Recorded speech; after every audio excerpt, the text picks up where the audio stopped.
Okay, carry the 2 and boobless. I don't get it. Hello and welcome back to the channel. If you're watching this video, you deeply care about YouTube detailing tests and some of the nuance, factors that go into testing and things that you should look out for, things that do and don't make sense. And that's sort of what I want to tackle today is not a preachy video, because there's people out there doing far more in-depth and scientific types of testing in our little genre, but there's a few topics that I think a lot of people maybe don't know, and they might benefit from knowing these things. And you've heard me ramble on about certain aspects like chemical testing, but we're going to cover a few more things and just go into like my experience performing tests, things that I found that work, that don't work, things that can sort of mess with your results, and things you should know about some of the metrics being used. And basically my perspective is it needs to be grounded in reality. It needs to be something that is detectable to a human eye. Otherwise, what's the point? If you can't notice them, it's not important. But so I've got my notebook. Don't worry, no artwork today. And we're basically going to start right off the hop here with chemical testing. And you'll see behind me the jug, the very empty jug of Built Amber Autofoam, which is what I use for chemical testing because it is a product that I use regularly on cars that has a strong cleaning effect. Like if you're foaming a car when it's really dirty, this is the type of foam you want. You want it to remove as much dirt as possible. Some people, if it's light dirt, you don't need anything this strong. Save it for the bad jobs, but this will have a very good cleaning effect, and it is not weak. So I use it to determine the durability, chemical resistance wise, of products, because it is something designed to be sprayed onto paint, coatings and stuff. This can really deep clean the coating without hurting it. So that's my sort of bar. I use this as a bar, and I have my preliminary sort of test ranking thing that I've come up with, factoring in this and a whole bunch of other things that I've come up with. It's still a work in progress. I'll put up a post after this video to go over it. If you want to have some feedback, then by all means, please tell me. Comments or on the post. Comments boost engagement, yay. But that's sort of, where I am with chemical testing. But a couple of things that I just want to quickly go over. I harp on this a lot. Using normal real world chemicals. That's that spiel. Like I've got a 1 pH and a 14 pH chemical, and yeah, that's fine. But is it a chemical designed for paint? Is it a chemical you would biannually use on your car? Is it a chemical designed to recondition a coating or not hurt your surface protection products but still be strong? If it's not in that realm, if it's not meant to be used on paint, it is irrelevant. If it's not something you're supposed to use on your paint, it's irrelevant. Don't look into those results, and they don't translate into real world durability. How much a chemical wears it versus how much time, completely unrelated. So look into tests where they focus on more real world type chemicals, maybe tar removers or iron removers, water spot removers. Those are stronger chemicals that can hit products, but are meant to be used periodically. Same with things like this. So that's where you should be. Tests that use those chemicals are far more relevant to you than tests where it's like they're throwing the kitchen sink at it. Chemical testing should be done after set cure times. Spray sealants, paste waxes, liquid waxes, 7 days. Give them 7 days before you do a wash or a chemical test. That's just general accepted practice. Things like coatings where they have a longer cure period, 2 weeks. That's it. 1 week or 2 weeks. Once you wait that time, outside or not, doesn't matter. As long as it's had that time, it's cured. And the results will not get any better the longer you wait. Again, some products have certain conditions. Some products are designed where they can be done faster than that. It's better to play it safe. So 7 days or 14 days, depending on if it's a full coating or not. Just stick to that rule If people are doing things outside that, consider it irrelevant, in my opinion. Chemical testing and the results from chemical testing can be designed around. The Turtle Wax products with Seal and Shine was the first one where everyone was like, oh, you can beat this thing up and it sticks around. But in all of my tests, I can't get more than 3 to 4 months out of it.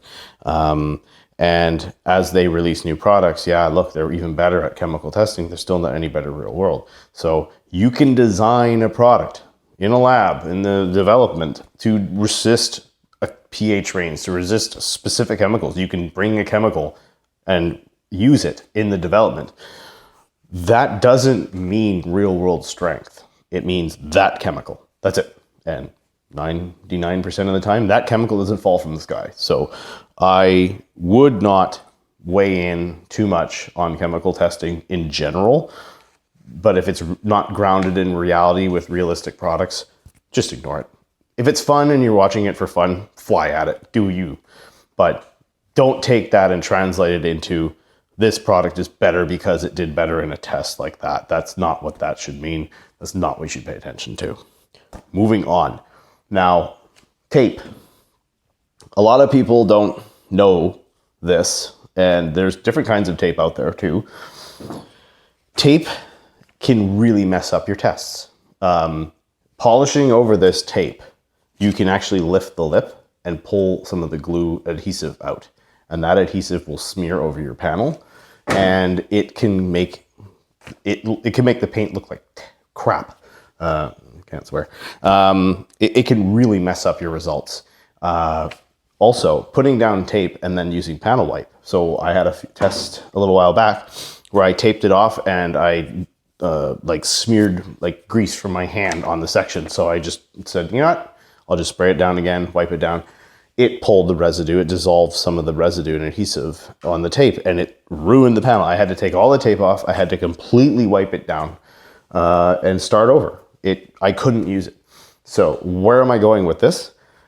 If you're doing tests, and I will be naming a few channels here. First things first, I subscribe to all these channels and I fully support these channels and I watch these channels regularly. So I'm using them as reference points because they are good channels. But there's things I see that I do want to point out. If you have tape like super close together and you're trying to apply products just in a tiny little gap, you will pull residue. Some products pull residue from the tape, and it can mess up hydrophobics, it can mess up slickness, it can cause issues. So ideally, you want large gaps between the tape sections so that the middle, you can do the middle and you go lighter and weaker towards the tape line. When I do ceramic coatings, I actually double up the tape. I overlay one over the other and offset it, because when you put the coating down, it seeps under the tape and it creates a high spot. So you put the coating down, you buff it off, you pull the perimeter tape out, then you buff it again and get that extra residual. If you don't, you will have high spot lines. I had them down the hood of my Prius for a while until I polished them off after the end of the test. Like, you do have to think about the tape. There's better tapes than this. This is just cheap tape because I'm using it on test panels. But yeah, the tape makes a huge difference, and you really should stay away from the tape in any kind of tests. So for example, like Dimitri Garage, he's got excellent tests that he runs. He's got equipment and all this stuff. It's great. It's a great channel. I highly suggest you subscribe and check it out. But his scrubby pad machine goes over the tape at the end and then drags back. If that tape, yeah, I don't know what kind of tape that is. It could be strong enough, but he's doing hundreds of passes on that test. If he's degrading that tape and pulling the tape residue or anything along that line, it can mess up the results. I'm not saying it is. I'm not saying it has. It is something to watch out for. It's something to avoid if you can. Obviously, he's using the tape to label it, and I get that. I do it all the time too. But you got to be careful with that machine. And we will get into another topic. I wrote it somewhere regarding types of tests like that. But it's the point of tape is that it can throw off your results. So if you've got tests where there's lots of tape sections in there, you know, I've seen on Forensics Detailing channel, again, huge fan of that channel, subscribe, watch everything he does, where he's got very tight spacing, and some of the products' hydrophobics don't look that great. And I personally have seen better hydrophobics myself with the same products. And I wouldn't be surprised if tape residue leaching into the sections is why that's happening. So that's something to watch out for. It's something you have to factor in. It's something you have to think about. And you want wide enough tape sections where you've got, you're not crossing over sections and cross-contaminating. But you do sort of have to really think about how much area you need to apply a good clean section. And then the perimeter, if it's a weaker application, at least the center part is solid. So something worth looking into. One thing I forgot from chemical testing, I'm going to say it right now. This is in relation to the wash machine that Dimitri Garage uses, which right off the bat, that is a genius thing to use because it is extremely consistent and repeatable. However, that needs to be translated into the real world. The types of applicator, the consistent motion in only one plane of direction is more abrasive than a regular wash. So I've had products like, the Cerakote ceramic spray, rapid ceramic spray sealant coating, whatever they call it. I've had it on a hood for 2 months and had it performing pretty well. And it couldn't even go 10 washes on this test. So basically what I'm trying to say is that machine is good. I think it's very consistent. I think it's an excellent piece of equipment for consistent results.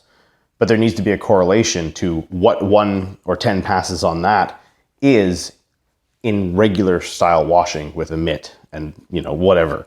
So that's a disconnect right there. So yes, this has data, but we have to translate the data from that machine into the real world example of, okay, so if it failed in 10 passes on here, how many real world washes is that? And now you've got your multiplier.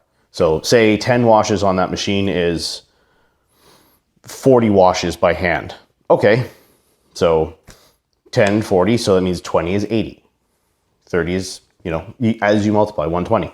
There needs to be a correlation. That's my only suggestion on that. Otherwise, his channel's fantastic. But that is one thing that I think would be really helpful to make that machine even more useful for the viewer. So that's where I'm going to go from there. We're going to move on to gloss and fill. I don't have a prop for that, but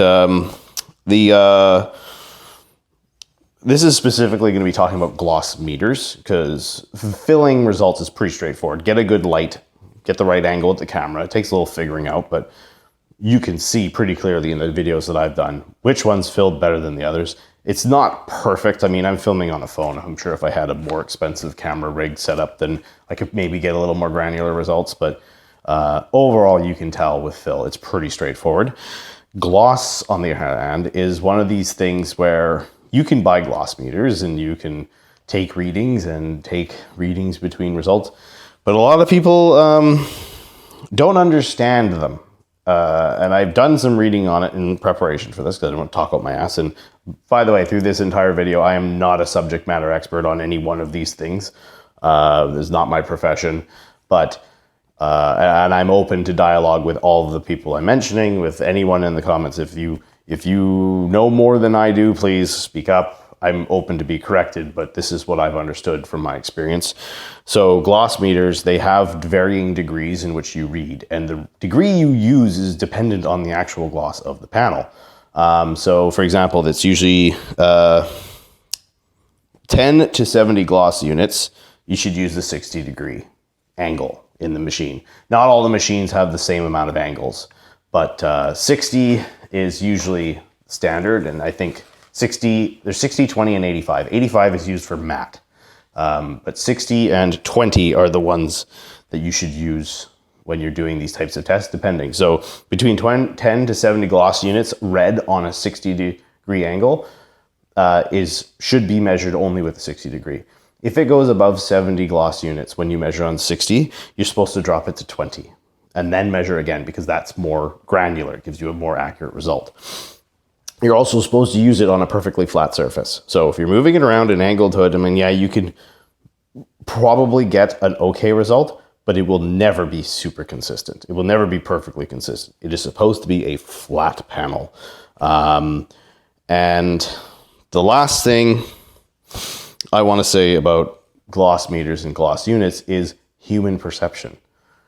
You know, you're looking at videos from Forensic's channel where he's got, you know, to a decimal place differences between a bunch of products. So if you say you got one product's $20, one product's $50, and the $50 product has 2 units higher in gloss, you can't see that difference with the naked eye. Especially if it's above 70. So you get less sensitive to gloss, the higher the gloss number. Matte sheen, like the matte area, like the low 10s and stuff like that, that you can see more easily than the high end.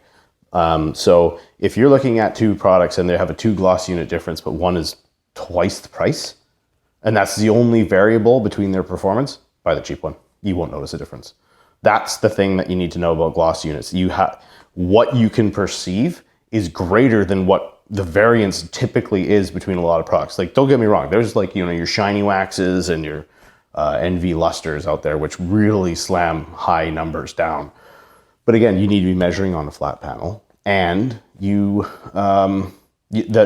that spread needs to be in the 4 to 5 gloss units for you to actually pick it up. And that's to a trained eye, according to all the documents I read. So it's not just the layperson who's going to be like, oh, wow, that looks great. You know, it's somebody who's done the homework and is really looking for it. So that's sort of my opinion with gloss meters. And I don't think they're a bad tool, but you need to really have the whole setup ready to go and ironed out before the numbers can be useful. And then the spread between products needs to be of a certain margin for it to matter at all. So that's why I use jetting and filling as my result. Let's fall asleep. Because it's very easy to see. It's very easy to replicate. And if you want a product that's quick and easy, improving the looks is something that people really care about. You know, the whole spray sealant craze is all about low effort, high reward. So that's why people won't buy paste wax anymore, because they think it's too much work. And that's fair enough. Like, it's your opinion and all that stuff. But if that's the case, it's more than likely that you're not taking every second of the world to pull out a polisher. If you're going to pull out a polisher and really go to town on defects, which is, you know, diminishing returns, eventually you're going to run out of clear coat. That's where you would put a coating on. I wouldn't be messing my time with $25, $35 spray waxes or spray sealants and spray coatings. I'd buy a full-blown coating and use it if I'm going to put that much effort into prepping my paint, or PPF even, right? So that's why I sort of deviate to jetting and filling, because it's more relatable, it's more realistic. And I can convey that through the camera better. Like, most of my video, most of my testing I do is all designed around showing it to you. That's why I don't test rinseless washes. What do you want me to do? Have a huge orgasm when one's slicker than the other? Like, it's stupid. I can't convey it. Like, the autofoam video was good because I could use a cloth and show you the difference between the 2 foams in dirt on a consistently dirty car. But like yeah, you can show water getting dirtier in the bucket, but like 6 to 1, half a dozen the other. It's not a type of video that I'm concerned with. It's not enlightening enough. There's not a good point angle, you know. It's just, wow, it's great, smells nice, whoop-de-doo. They're all 256 to 1. Moving on. And like I said, no artwork, so sorry. Water tests, water in general. I am blessed beyond measure with the quality of water I have. I drink tap water. I spit out bottled water. My tap water is so good. I genuinely can tell the difference between the two, and I prefer my tap. It's super soft. It is super forgiving. It froths and foams. It's everything anyone could dream of in water. I genuinely am fortunate to have this to me, and I'm not like in one province over, you can chew the water. It's so bad. Something we've touched on with one of the updated videos, but temperature and water have big implications on how products perform. Warmer water moves faster. It just does. The colder it gets, the closer it's to solid, right? 0 degrees, it turns to ice. The closer you are to that, the more it's likely to be ice, the more likely it's to be slow. That's just the way it is. Hot substrates move the water off. Hot water moves faster. So if you're doing, like you saw in my test, my update for the clean real world test, this stuff's slow. And I've tested the new finish and I've tested that Turtle Wax product before. They were faster than that in the summer months. So that's a byproduct of temperature, and it's something to be important to know of. Like when you're watching videos come out, pay attention to the time of year. If they should be talking to you about temperatures, and they should be talking to you about that kind of stuff if they're being forthcoming. And that's something that should be accounted for. Now, the next update I'm going to do in here, I'm going to heat the garage up. I'm going to use hot water. I will keep the hoses. My hose bib is inside the garage, so my hose won't be cold. The water will eventually get cold, but if I can keep the hood hot, you know, and all that kind of malarkey, then I should be able to get more consistent to warmer climate type temperatures. But yeah, that's something to pay attention to. The other thing is spray patterns. So you've got your thingies like this, where you've got all your things. I use 3 settings. I use shower, I use the sort of the central stream, and I use mist. The reason why I use these is because they have 3 very distinct effects. Mist will give you the best beads you'll get. You can't get the product to bead any better than mist. That's what it does. So if you're trying to see how good the beading can get, that's why you use that one. And the big difference in like shower gives you more blobby beads. So if you have the shower setting, but you get really tight beading, that means you have a hydrophobic product, a really hydrophobic product. And then the center stream is for sheeting, to make a pooled area to see how fast it sheets off. That's why I use those 3. They have 3 distinct flavors, 3 distinct effects. Nothing wrong with using any one. It's best to use more than one style of spray to convey those different results, because the shower is more in line with like heavy rain, and sheeting is just, you know, it's just to check the sheeting, and beading is just to check the beading. But the shower setting is the more consistent to like a heavy rain. Testing should be done with more than one spray. You should check, honestly, all 3 if you have it. And you know, you can buy these at Home Depot for $15. Like, there's no excuse. If you don't have a hose, fine. But like, if you have a hose, there's no excuse. But you cannot give one product one and one product the other. That's misleading. That's doctoring up your water. So you can't give the product you want to win mist and then give everything else shower and be like, look how much tighter the beads are. It's like, well, of course they're tighter. You gave it the best setting for beading. So that is a huge red flag. If you see, like, probably if people are doing that, and I'm not accusing anyone of doing it, but if someone's doing that, they're probably hiding the fact that they're doing it for very obvious reasons that it is misleading. So that's the thing with that. Pressure washers are good because they don't leave a ton of water behind. That's why the pressure washer prop is up here.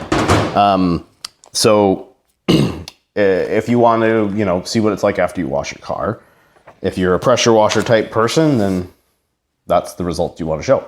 I try to use the pressure washer in tests, but if I'm in the garage, I'm not rigging up the pressure washer and blasting vapor everywhere. I'm going to stick with the hose. But if I'm in the driveway or, you know, stuff like that, then I will try to use the pressure washer just because I prefer it for doing the actual wash, because I can clean better with it. So that's something to pay attention to. Ideally, multiple water sources is best, and paying attention to temperature, ambient temperature, water temperature, all that kind of stuff. The last thing I get to before I go into my test program that I'm sort of coming up with is lighting. I've watched a lot of videos where they are not lighting things properly. And I'm not talking like, you know, Gerald Undone rigging stuff up lighting. I'm talking put a spotlight on the defect or the thing you're trying to highlight. In line with the camera, that's all I do. This sits right below my phone in the cage. And that's how I convey my results for the fill test. You need to do that. I've seen several channels from DIY Detail where they're like looking at polishing sections. They're talking about the improvements and you can't see anything. That's not acceptable. Not to be accusing anyone or act like that. I don't know the exact word for that. Accusatory? Sure. Whatever. Not accusing anyone of misleading, but if I watched a video where they edited the video, they looked at it in post-production, were like, thumbs up, and you had that level of bleh results where you can't see where they were working, where they didn't work, you can't see jack, I wouldn't believe it. Because I ain't seeing it. That's my thoughts. So Light things properly. Get just a little, I'm not talking spending thousands of dollars with scan grip or something like that. Don't get me wrong. They seem to be nice, but this is a cheap pen light with an LED. It can focus, which I just learned right now, actually. You can get stuff like this, you know. I actually designed, sorry, I say designed, but what I mean, oh my God, is I was having a hard time getting lights between me and the car when I polish because this garage is not wide. So I use the magnets, I hang it on the wall. And then I have screws all the way down my garage. I don't care, it's a garage, it can be ugly. And I stick it along the side so I can see the swirls. It's hard to photograph sometimes. It's hard to film it sometimes, but this works great for when I'm detailing. I can see what I'm doing. And I can see the defects. I can take a picture and I can send it to the person I'm detailing for. It's like, look how much better it looks. When you are polishing paint, when you are showing defects, when you're showing jetting and fill, Dimitri Jagaz is a little guilty for this too when he's doing his own visual check. Like he's seeing it in person, and I don't doubt that he's being genuine and honest with you, but you need to show it through the camera. You have to convey it through the camera. Otherwise it's hearsay. Sorry. Don't want to be nanny on that or anything, but you gotta film it. You gotta film the results. You gotta show people. That is very, very important. That's why my polishing test, you see me going back and forth. I've got the light lined up. It's really not a hard angle to get. If you're using a full-blown camera, use a phone. You can still get decent footage out of a phone. And if it shows the results, people will care more about that than the slight drop in image quality. Trust me. So my entire video's slight drop in image quality. So that's what I want to say about lighting. You know, there's lots of things you can use. There's tons of money you can spend, but if you don't light the panel properly, no one's going to believe you. And I wouldn't. I'm not seeing it, right? So enough about me rambling, making fun. Again, all the people who I've mentioned, I support your channels. I love your channels. I watch all your content. I just think there's a couple things you could do, and then you're perfect. In my opinion, you would be perfect. So tape, you know, relevance, those types of things, they're very important. You gotta pay attention to how it translates into the real world, how it translates into your driveway, essentially. So now, coming up with my own test scorecard, essentially. I am not going to be purchasing gloss meter anytime soon, because with that would require a bunch of special panels that I have to buy, have painted, have set, you know, consistent finishes. It's already hard enough to get a body shop to not screw up your paint here. I don't want to pay the flat rate fee to get perfectly wet sanded paint from a body shop.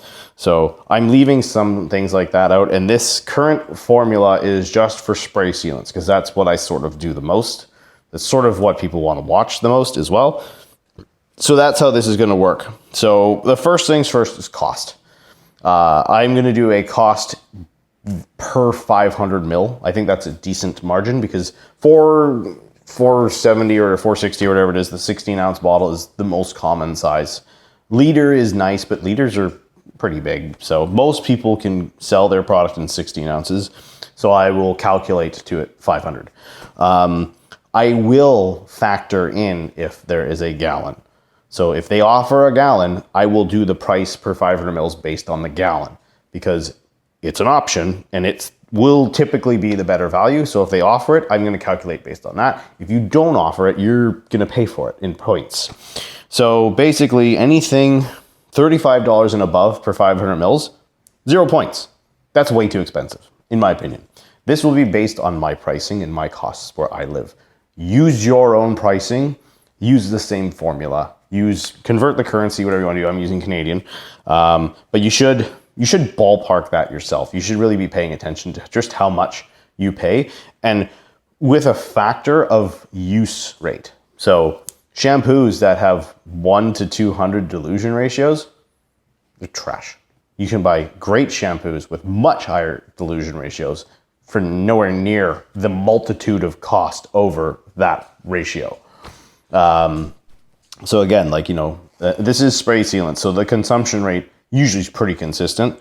Most of the triggers are within the same range, the amount you're told to use. It's, you know, use sparingly, that kind of malarkey. So 35 and above, 0 points. 20 to 34, you get 5 points. And 10 to 20, you get 10. That's the way I'm going to do it. And again, gallons factored in. So things, anything with a gallon pricing can, do a good job. Scent is not something I'm going to score, but I am going to state, essentially. I'll tell you strong, medium, light, none. No points though. Simply putting it there, so if you have a preference, if you are a no scent person, you will know whether or not it has a scent. I might put a slight note with that, like chemical or manufactured scent. So if it's like a fruity scent or whatever it is, if it just sounds like raw material, smells like raw materials, I will say medium raw or strong raw, like, Fusacoat, strong raw, cancer, essentially. Slickness during application. This will be subjective.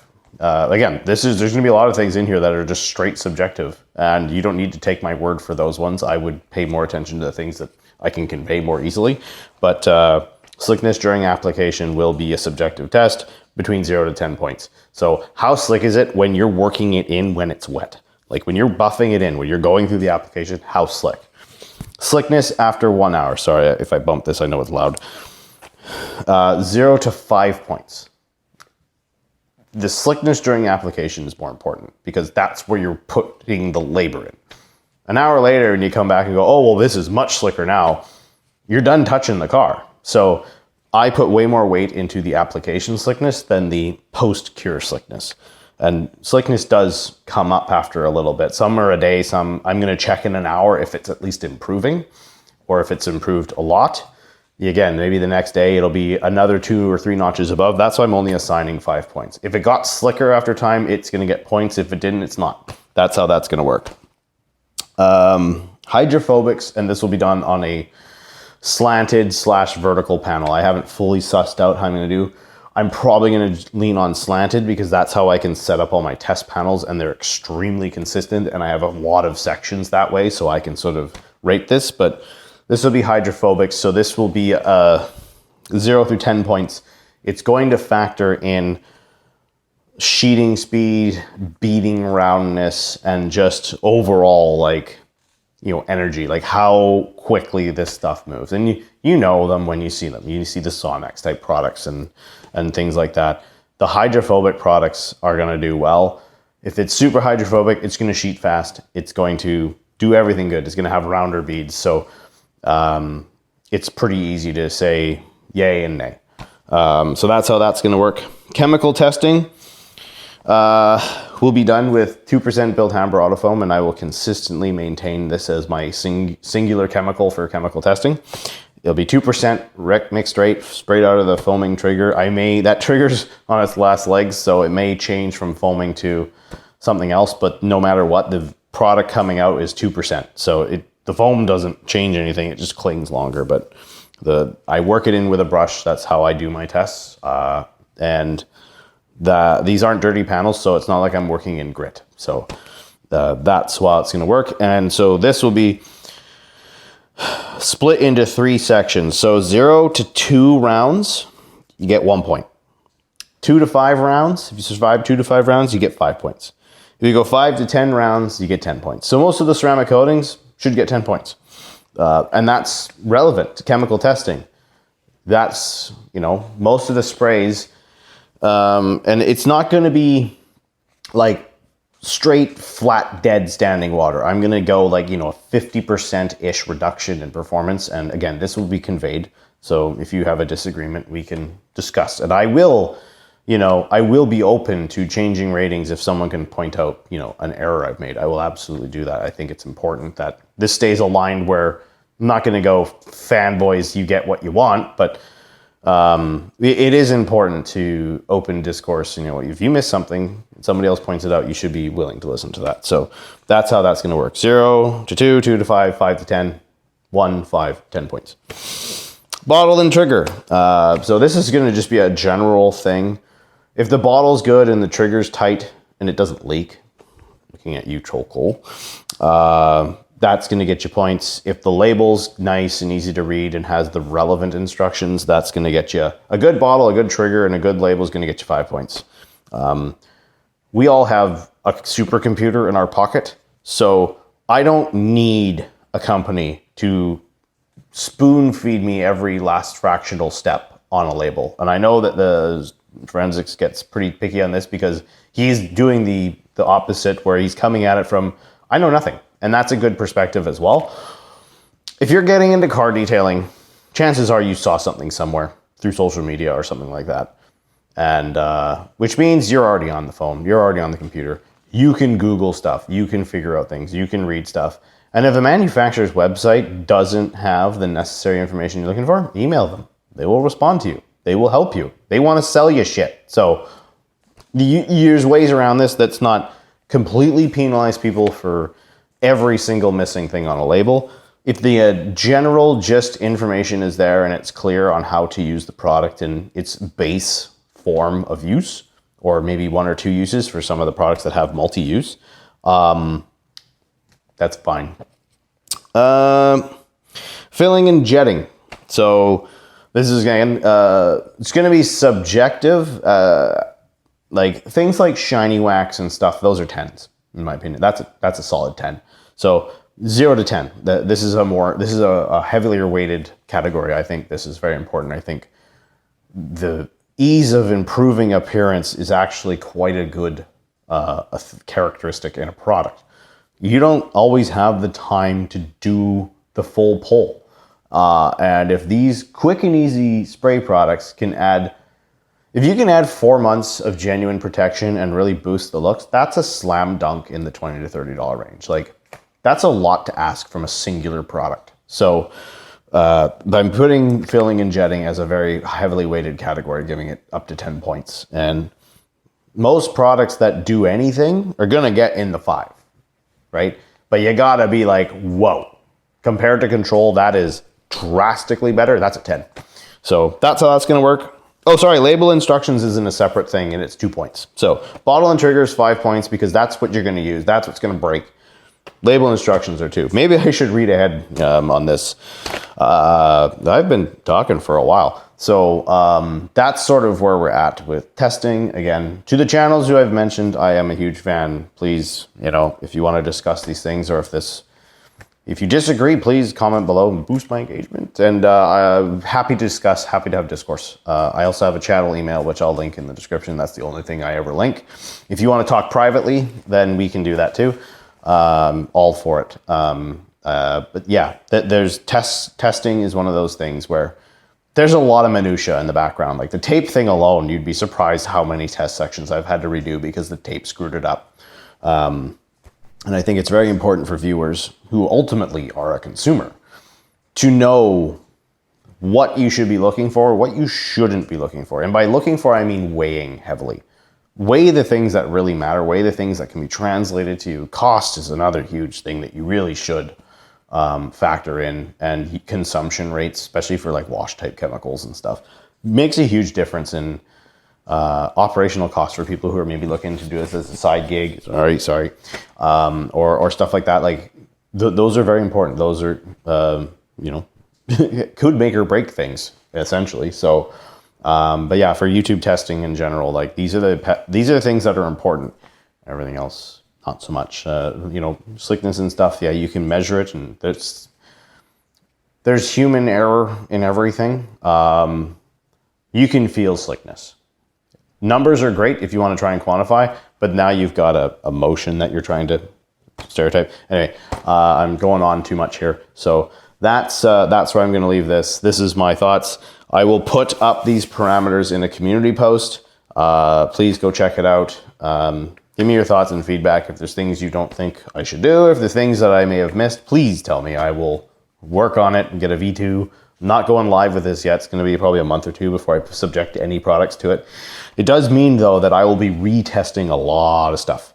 And I will have to pay attention when I make the videos for, I don't know if I'm going to group test or if I'm going to do 1 or 2. I might do a couple things. Like first video of a product, I'll probably do a standalone with like a singular comparison. But I do need to factor in the age of some of my products and whether or not they've probably spoiled or are not performing as they should. There's no best before dates, but typically a year or 2, you need to start thinking about that. So that's it for this one. Who knows, I may have to refilm all this if I find some glaring error in what I've done. But thank you for watching. See you in the next one.